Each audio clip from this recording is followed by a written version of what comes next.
Hello, friends. Crystal here, your Vibrant BF, and we are back for week 2. This is week 2 of June Joy, where I'm coming on and sharing. I actually turned the phone today. I put in a little bit more energy. Last week, I just propped up my phone and started talking, right? Because it's all about just leaning into the ease and the joy and the simplicity of life. But I thought I can turn the phone today. Anyway, I hope you are moving along very well with June Joy. I made a post over on my IG about day 3, how I was very non-joyous. Like I just woke up in the meh, blah, me mood. And it's normal and it's going to happen if you are human living on this planet called Earth. You are going to have the days where it's just kind of me, me. So I talked about just allowing that, sitting with that feeling, giving yourself space. We're not doing toxic positivity. We're finding out where it's at in the body. Why is it in the body? And just letting it be. And then breathing through it, writing it down. Because guess what? The feeling is fleeting, it's only temporary. So just riding that wave, not letting it get stuck, not judging it, not shaming it, just acknowledging it, giving it space. And sure enough, by the end of the day, I was better, feeling a lot better. And then the next day, I was feeling really, really great. I didn't even want to work out. I had did the things, I did the workouts, and I did the meditation, and did the journaling, and I was still like, eh. Had made the good meal, and I was still like, eh. But by the next day, I was like, I want to do 2 workouts today, and I just really put in the work. And that's what it's about. This is what June Joy is about. It's about showing up. It's about intentionality. It's about doing the work of living in your joy. We're scheduling the joy 2 to 3 times a week, remember, of activities that bring you joy. It could be anything from going to the park on your lunch break, going to the library after work, painting, bringing out that paint set you had, that paint by numbers, or your oil pastels, or journaling, or poem writing, or watching a funny movie, or it doesn't matter. It's just about leaning into joy with intention. It's putting action behind it. But ultimately, it's about you living in your main character energy and shifting your mindset by these little micro habits and these little shifts by scheduling your joy. And then every night, this is the big part, every night writing down what brought you joy. I'm going to keep talking about that RAS, a little part in your brain that literally is searching out to give you confirmation of whatever it is you believe. So if you're believing that your life is joyous and full of abundance and ease and love and whimsy and play and creativity and connection and all the things that you really desire, how do you want to feel? That means showing up. That means showing up in your full expanded self. That means showing up with these micro moments and habits daily, right? It's not perfection, it's progress. So today, I wanted to talk a little bit about that vibration state. What is the vibration of joy? So many of you have seen the charts of the emotions. Okay, so it looks like a cone, right? And at the very bottom, our lowest emotional vibration state is shame. Everything we feel, we speak, we think has a frequency, a vibration that matches to it. Everything vibrates. And that vibration is going to bring in similar vibrations. That's why when you start like getting really agitated and frustrated, it just like spirals and spirals and spirals. And you just, before you know it, your whole day is gone, your whole week is gone, your whole week, month, year, life, possibly for some people who just can't seem to get it together and just woe is me and everything is wrong and everybody's out to get me. And we know those people where it's just like, oh my God, is anything ever going right? And then there are people too that you're like, oh my God, why is your life so easy? You seem to like just be skating through life, and not necessarily skating through life or the lucky girl syndrome, if you've heard, but it's just they're choosing to show up and focus on and think about what is working. And so again, the RAS is going to give them confirmation of that. Here's your great parking spot. Here's your free dessert. Here's your connection with this cool person. Here's you finding $50. Here's whatever. So with this cone shaped emotion chart, with shame being at the bottom, I really want to talk about one how we move through the vibration state. And it's baby steps, it's micro shifts. It doesn't have to be the sky cracking open and doves descending down and the parting of the Red Sea. It's just literally choosing to show up for yourself. Like, I didn't feel like working out, and I thought, I don't feel like it, but I know my body needs the movement, and I know it's good for my mental health, and I know, so I'm going to do it, even though I don't feel like it, right? And I did it, and I hated it, and I didn't feel much better after. But then the next day, I felt like I want to do too, and it's just we're rewiring, and that feeling of not feeling like it and that resistance that comes up is where we really have to dig deep and we really have to root into self to move past that resistance. And it's normal, we all have it. But I'm telling you, if you get in the practice of just pushing through that resistance, it's where you're going to see massive, massive shifts in your life for the positive. Okay. So, let's look at it, the chart. So we've got shame. Now, the opposite of shame, well, let me just take a moment with shame, because when I tell people that shame is the lowest vibrational state we can be in, it is the densest, it is the heaviest. And I don't necessarily want to say good or bad, because all emotions are just energy and motions. They're all feedback for us. So what is it trying to tell me, right? What is this showing? Why is this showing up for me? For example, jealousy, if you're feeling yourself jealous, that is to let you know that you're out of alignment for something you want. So if you're jealous, you're like, oh, because you feel like there's a way you can't have that thing, that place, that whatever, but you can. So let your emotions be feedback and move into higher, lighter states. Okay, it's just easier on the body, right? Who wants that dense, heavy feeling? Okay, so with shame being the lowest, the opposite of shame, are you ready? Is authenticity. Okay, that's one of our highest expressions of self, is us being just us. Like, how beautiful is that? With it being not only June Joy, but also Pride Month, I thought, how beautiful and perfect is that? Because, we're talking about liberation, we're talking about freedom, we're talking about play. And think about Stonewall, for example. They said they protest during the day and they dance through the night. And it's a beautiful show of the duality, right? The same side of the coin, right? The opposite sides of the coin, actually. So you've got this very hard, we're trying to fight for equality and our rights to exist. And then we also are letting it go and using our body and being free and liberated and dancing and moving the energy. And to think about shame being the lowest, and for those who feel that they can't be their full authentic selves, that's so disheartening, and they live in this shame spiral. But knowing that the opposite of that is them being fully them, whatever that is, them, these, she's, he's, and their full expression of self. And it's beautiful. So we move on from shame, which is another thing with authenticity, is also living in self-compassion and self-love. So let that just resonate.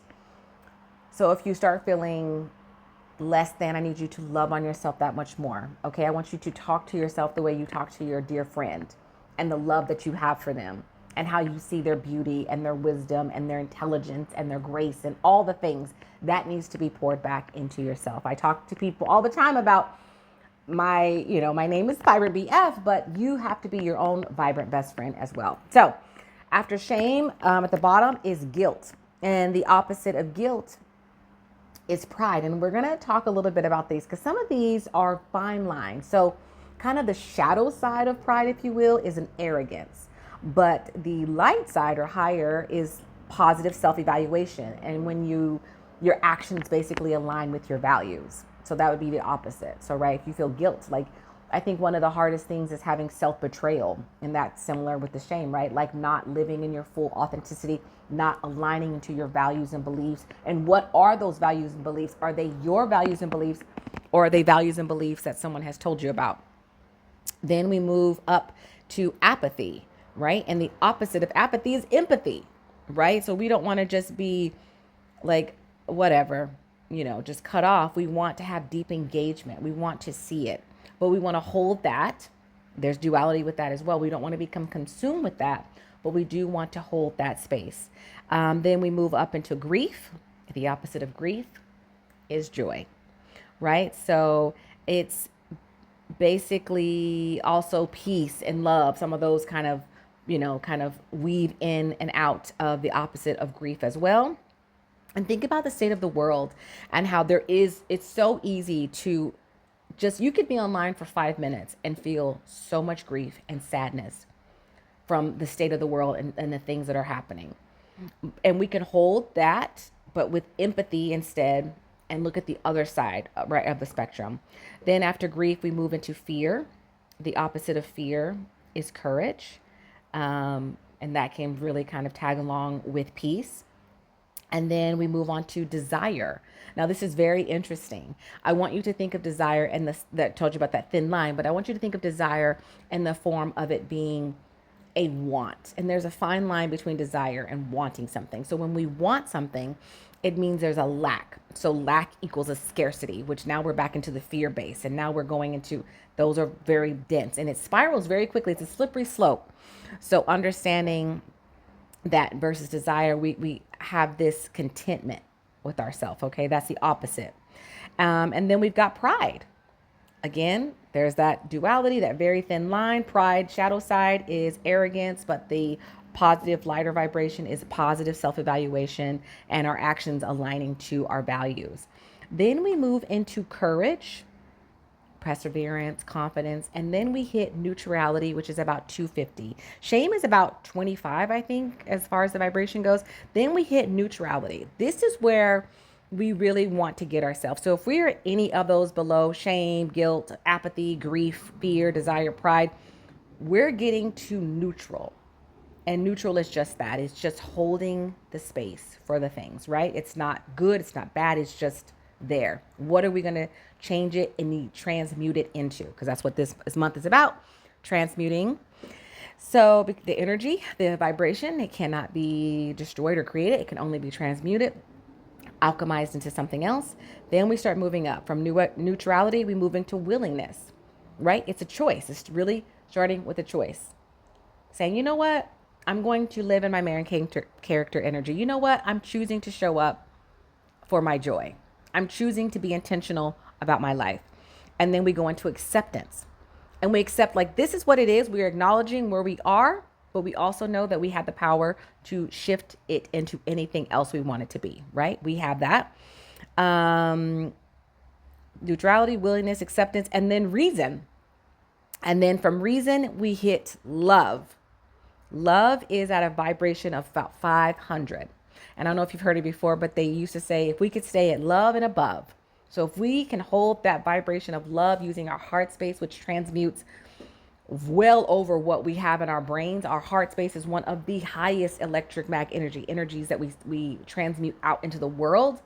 It is going to emit so much further.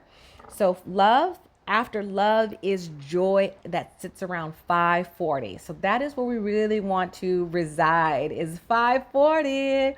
We're actually going to start using that for some of our handles, hashtag 540. And this joy is a deep rooted emotion of happiness, contentment, well-being. And think about this as surrender and detachment. You know that you are capable of anything that you desire. Desire being something that aligns with your values, the action behind that, that you are able to transmute, that you are detached from what you think it should look like, and open, surrendering with what is, having contentment, trusting. Then we move into peace and then enlightenment, which is 700 and above. So just a little recap, we are hovering around love and above, but we can get to 250, which is neutrality. Then we can start moving up. So how do we move and transmute these heavier, denser, low vibration emotions, feelings, energies? Well, like we were doing, what we're doing this month, we're actively engaging in daily practices. We are deciding, choosing to take the challenge to say, you know what? I have to schedule my doctor's appointment. I'm going to schedule my joy. We are doing things that help us mind, body, and spirit by thinking about joining the challenge, putting our actions behind it, doing the things such as going outside and grounding the body to root deeper into self, writing in our journals all the things that are bringing us joy so that our RAS can tell our subconscious mind, more of this. Yes, thank you, more please. We're showing up each and every day in these practices and engaging and believing and trusting and surrendering so that we can live in more peace, more love, more joy, right? And be our full expression of self. Live in our authenticity. What are our values? What are our beliefs? How is it that we do want to feel? Does this align to you? Has this shifted? Really sitting with the emotions, sitting with the thoughts. Where is it at in the body? The breath work, the tapping. All of these things are going to continually keep us, move us, shift us, transmute the energies that are of lower vibrations that are just our markers to tell us like, oh, I'm feeling some guilt here or some shame's coming up around this. I wonder where this is at without judging it. Wonder why this is coming up and where do I feel the shame and what is the root here? And then taking that and saying, you know what, it's okay. I'm a whole neutrality. I'm not going to judge it. I'm going to hold the space for it. And I'm going to start transmuting it to a lighter, higher vibration. Love and above 500. Joy is my mark, 540. And then from there, we're just going to bring in similar emotions. So when we're at love and above, we're automatically going to start vibrating at a joy and a peace and authenticity because it's going to bring in similar vibrations. And holding those frequencies become easier to sustain because we're building it like the muscles at the gym, like we're lifting and we're lifting. And the 1 pound weight doesn't feel so heavy. And then the 5 pound weight doesn't feel so heavy. And then the 10 pound weight doesn't feel because we've built up that muscle. It's the same thing for our energetic bodies, our emotion bodies, our feelings, our vibrations.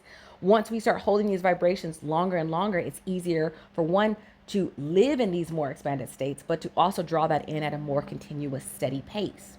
And when we have our humanness that comes up and we get angry or we feel fear or grief or whatever, that's part of life. That's human and not judging it, but then allowing it to move through and then transmuting it back into the higher conscious states. So this week, I really want you to focus on love and above. We're really focusing on the joy, which is at a 540. So think about 540, joy at 540. Joy is 540. How can I get to neutrality at baseline? How can I make that and then start being intentional about moving into my 540 space?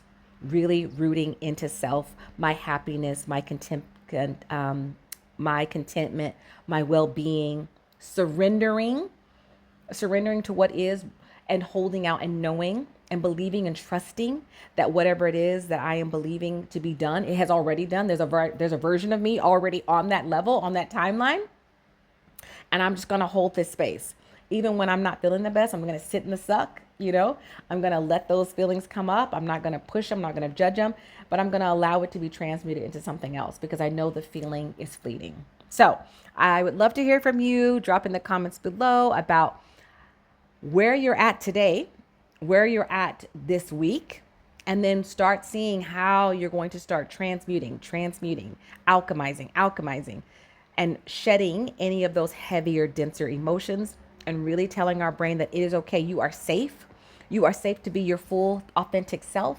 You are safe to be free. You are safe to be liberated. You are safe to feel joy, peace, and love. You are worthy. And if whatever it is you're thinking about, I would love to have this, it's because a version of you already does. And you just holding that vision will bring it into this 3D reality that much quicker. I'm Crystal, your Vibrant BF. Be sure to follow me over on Vibrant BF on IG for, day-to-day little things of what's going on.